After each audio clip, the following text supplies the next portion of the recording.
In this video, we're going to create an electronic schematic for a voltage regulator.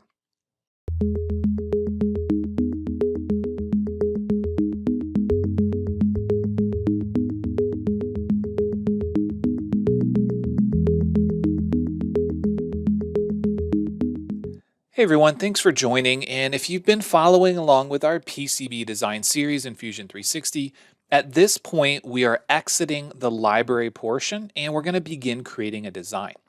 So if you have followed along and you've made components in the library, they won't be used for this example. However, it is still an important aspect of the PCB design software to make sure you understand that component generation. But you can follow along if you haven't kept up with the first couple videos. At this point, we're going to start with a new untitled document in Fusion 360. We're going to go to the File dropdown and select New Electronics Design. This is going to open up a new untitled electronics design, and then we have the option to create a new schematic or link or reference a schematic that's already been created. Now for us, we are going to be creating a brand new from scratch schematic. We're going to start with a very simple example of creating a voltage regulator. Now, if you are making projects with things like Arduinos or Raspberry Pis or any of these small consumer development boards, you'll know that clean voltage to power them is often very tricky whenever you're using something like a car or a motorcycle's charging system. So we want to make sure that we get a 12 volt or up to 30 volt signal, and then we take that voltage down to a clean 5 volts. So in order to do this, whenever I start a new document, I first want to go into my grid settings, make sure that I'm using either a metric 2.54 size, or if I'm in the inch system, make sure that I'm using a 0.1 inch grid. So I'm going to say, okay, now that I've turned the grid display on, and this is going to help me understand exactly what I'm working with. Now, there are many other things that we can do in here. So if you plan to actually work on schematics and have them as reference documents, you can go into the add part and you can add a border similar to creating a detailed drawing of a CAD model. I'm not going to go through that process because I want to focus on the basics of creating these symbols and these different schematics, but that is available inside of the add part. The important concept of creating a PCB is always going to start with the schematic. We need to have this blueprint of what's going to happen in our circuit. So I'm going to zoom in and I'm going to get closer to this 0 or origin point, and I'm going to be working in the upper right hand corner. This is going to be a very simple circuit with very few components. So I'm going to get started by first adding. So I want to look for my voltage regulator, and I'm going to do a search for 7805 and just see what comes up. You'll notice that nothing has come up. Now, if you are not finding exactly what you want, then make sure that you understand exactly what it's called. Now, oftentimes you might have to search for voltage, and you'll notice that 78 and the asterisk comes up. And if we expand this, then we start to get into the different components that we might need. Now I'm looking for a 7805 DT. 7805 DT is a surface mount voltage regulator. Now, whenever you begin designing your own circuits, you need to understand the component packages. The component packages are going to represent the size and the type of component. Now, a TO92 is a surface mount, and the TO92 represents the two pads and then the larger ground pad. So this middle pin or this third pin is not connected, and then we have this larger ground pad. If we go with a different type of component, such as a through-hole component, then we're going to end up with holes through the board. So it's important that we understand and we reference what these different component sizes are, and we also need to be very aware of what they are actually doing. So when we talk about what they're doing, now in this case, I know that this voltage regulator is going to allow me to bring 12 volts in, and it's going to give me a clean 5 volts out. So we have V in, or voltage in, ground, which is going to be common, and V out, or voltage out, which is going to give me my 5 volts. This is in the AutoRoute library. So if you missed that first video, you want to make sure that you include that library. If you have to, you can open the library manager, go to available, look for the AutoRoute library, and then simply use it. So if you select one that's not currently being used, you just need to click use, and then it'll end up in use and allow you to grab all those components in there. So once again, I need to look for voltage. I'm going to be going to my AutoRoute, but there are other ones that we could use. For example, there are different types of packages. An SOT23, this is going to be a little bit smaller. We can go into some of the other larger packages. We have a different chip size here, but again, I'm going to be using that 7805 DT. So we're going to say okay, and then I'm going to place it. Remember, this is 0, 0, so I'm going to come up and to the right a little bit, and then I'm going to select cancel after I've placed it. Now that we have this placed, we are going to add a couple more symbols. We're going to go to add part.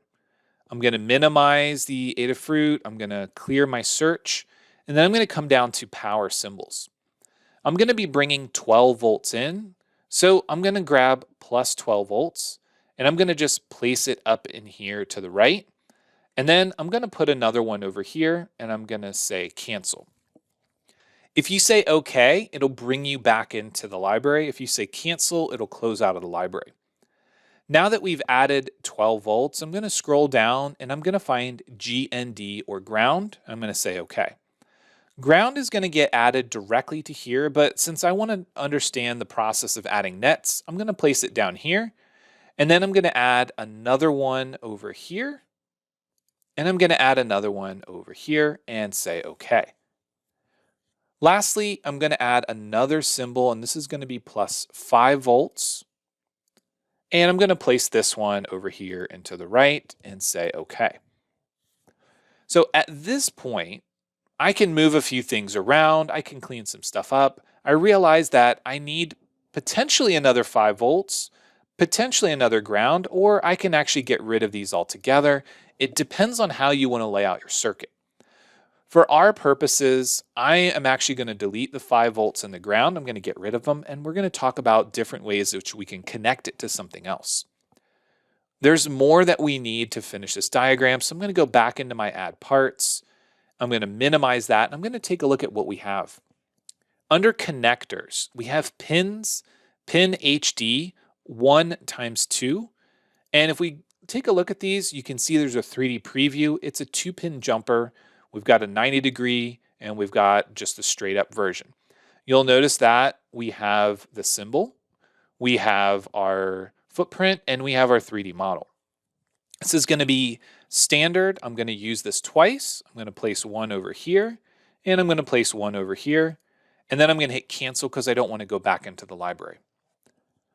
Now that we have all of these different symbols on the design, I want to start connecting the dots. Now, when I say connecting the dots, I'm going to be using the connect and net. When I use connect and net, I'm going to bring pin 1, and I'm going to connect it to 12 volts. Pin 2, I'm going to connect that to ground. While I could bring pin 1 directly in to my 7805 DT voltage regulator, I actually want to use this 12 volts. And you notice that the way that it's actually drawing this is not correct. I can use the right click on my mouse to change the direction very easily. But this is going to allow me to bring all this information into the chip by referencing that 12 volts and understanding that we're bringing 12 volts in and connect it to this 12 volts. Now, we don't have an extra output for ground. So what I'm going to do is I'm going to connect my ground pin by clicking here. I'm going to drag over, I'm going to click, I'm going to bring it down, click again, and then I'm going to connect it to that line. You'll notice that it created a dot, and if we expand connect, it's a junction that gets automatically added. If I were to click on any of these, you'll notice that it's referencing the name ground. If I click on this one, it's referencing $1 because we didn't actually connect it to 5 volts. This one here is positive 12 volts. This one here is positive 12 volts. This one here is ground. So this is important because what's actually going to happen when we create our PCB, when we do our board layout, it knows that these 12 volts are connected. So it's going to be able to connect those. It'll be able to connect the grounds, and it will understand that this pin is going directly from one to the other, and there's nothing else that's interconnected with it. So I'm going to do a quick save at this point, and this is going to be our voltage regulator. Now, we don't have to do all caps here. We can have spaces and underscores and all that stuff because this is just a Fusion design name, but I'm going to just call it voltage regulator, nice and simple so we understand what we're doing. Now that we've placed all of the information on our schematic, I'm going to go to the PCB document. I'm going to use this switch option, and it's going to start generating that PCB document. What we have here is a default size layout, and all the components are off here and to the left. We've got JP1, which is our jumper 1. I'm going to bring this over, and I actually want to rotate it, so I'm going to change the angle to 90, and then I can bring in my voltage regulator, and then I can bring in JP2. Now this JP2, once again, I need to rotate it, and if you have trouble clicking because it's directly behind one of these traces, you can always use the move dialog, and it makes it a little bit easier to grab. And then I can also rotate it in here by selecting the angle I want and saying OK, or I can go into my properties and I can say OK to that 90.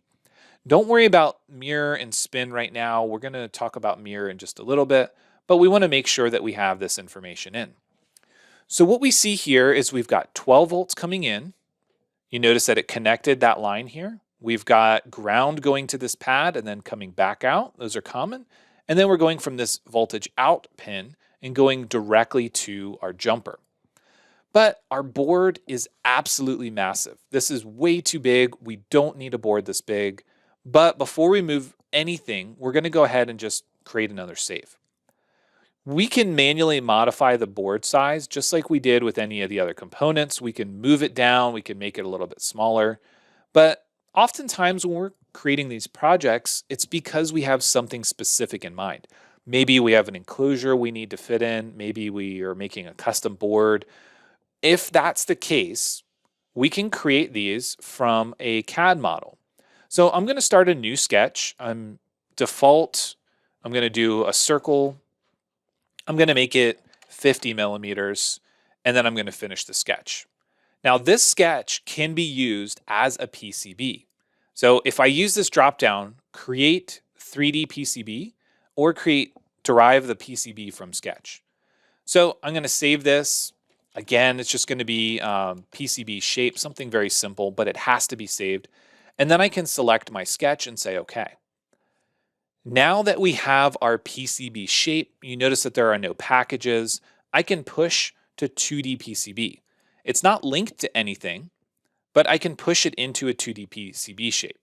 Now, if it was linked to something, we can go back and we can link it, but there are just different ways in that we can bring these components together. Now, in this case, I'm going to cancel that. I'm going to delete this untitled.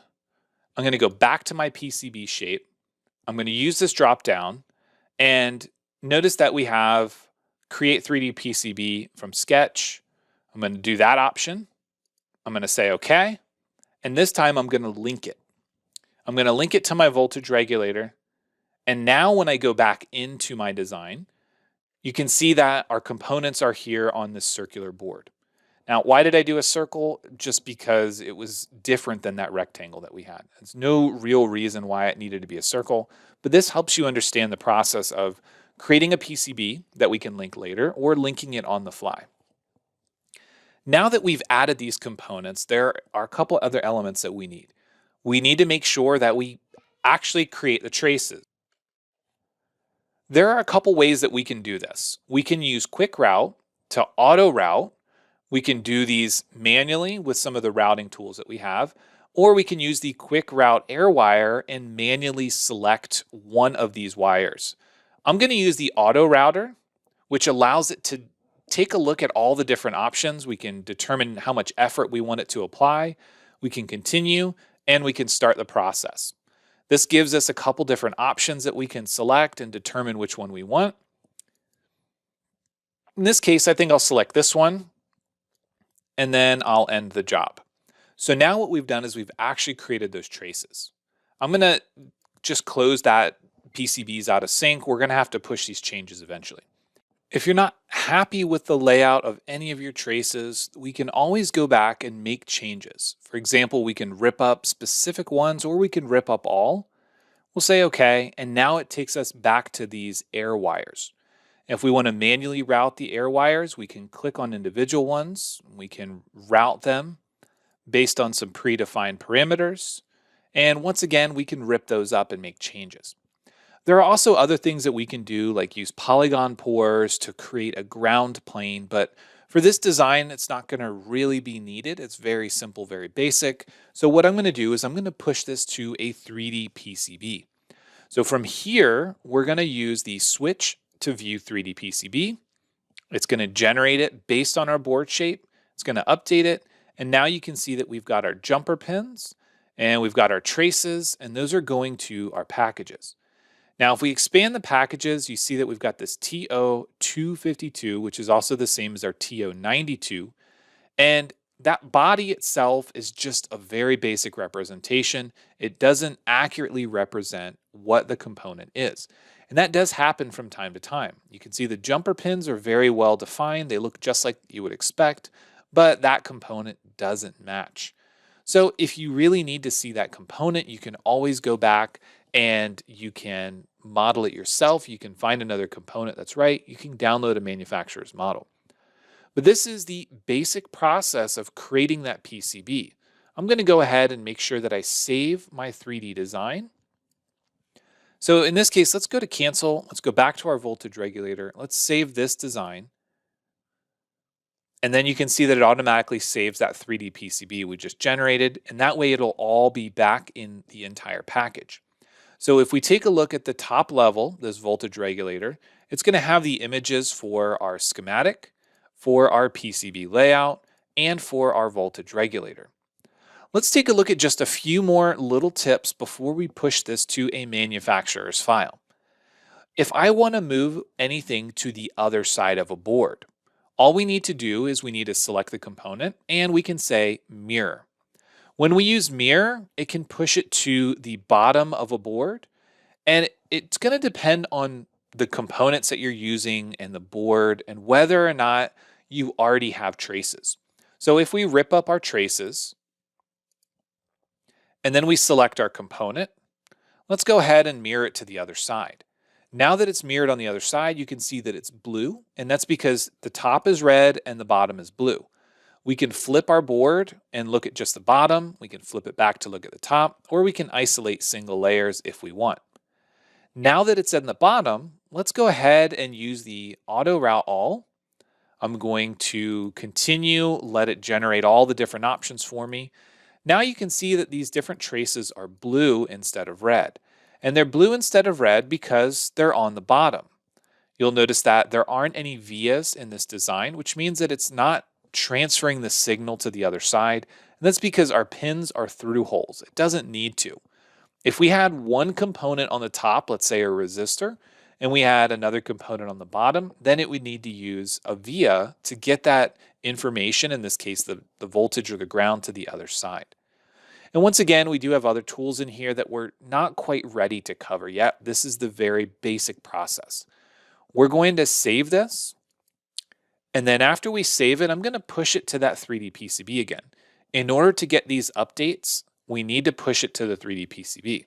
You'll notice that we're not seeing anything, but if we rotate it around, you'll see now that we have our pads for that component on the bottom side. So again, that's the basic process of creating a PCB. We always want to make sure that we started our schematic. We created our basic voltage regulator schematic. We brought 12 volts in through one jumper pin and ground. The ground is common for the voltage regulator as well as the output of 5 volts. And then we connected our pins for the voltage out from our regulator directly to that second jumper pin. So if you were to create a component like this on a very simple small board, this would be a great way to bring in 12 volts from a vehicle, use a voltage regulator that's applicable in your instance, and then take it out to 3 volts or 5 volts, depending on what you're using, for powering an Arduino board, something like Arduino Uno that could take into 5 volts. Some boards are more resistant to higher voltages. Some can take up to 7 volts, but most of them are not going to be able to bring 12 volts in and regulate it. It's going to fry something. So hopefully you understood the basic process. If this was helpful, then we can potentially go into more advanced circuits. We can talk about doing things like voltage dividers and adding things for PWM circuits and so on. But I really just want to make sure that we covered the basics so that way you can apply this to anything that you're designing. If you are creating your own board and you're interested in getting it quoted with DigiKey or Advanced Circuits or another PCB supplier, then that process requires that you go into manufacturing and that you export the CAM information. This is going to give you the board layout. It's going to give you the Gerber files that you need, all in a zip file that you can upload directly to DigiKey or Advanced Circuits or wherever you want to get it quoted at. There are a couple things that you should understand about this process. The first is that you will likely need to do your own design rule check. So in this case, we want to check the board and make sure that we don't have any errors or warnings. This is a very simple board, so there aren't any errors or warnings. After you run through that design check, if there's anything that you need to change, you can go into the DRC. You can make sure that your layers match their requirements, that the clearances between your traces match, specific distances from vias or pads, sizes of all the information that you have. You can make sure that all of this matches what they're expecting to see, and then that won't have any delays in getting your quote back. Once you have all of those checks in place, you can go into the CAM preview.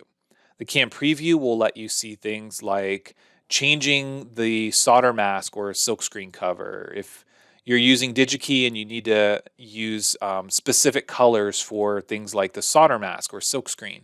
So I'm going to use white on the silkscreen. And for the solder mask, I'm going to make it red. I'll make it a little bit brighter. So now I have a red board. You can see information about the board. You can see information about the drill holes and their sizes. Once all that information is okay, you can export the CAM. So if you haven't saved it, it's going to say that things have changed and you should probably check it.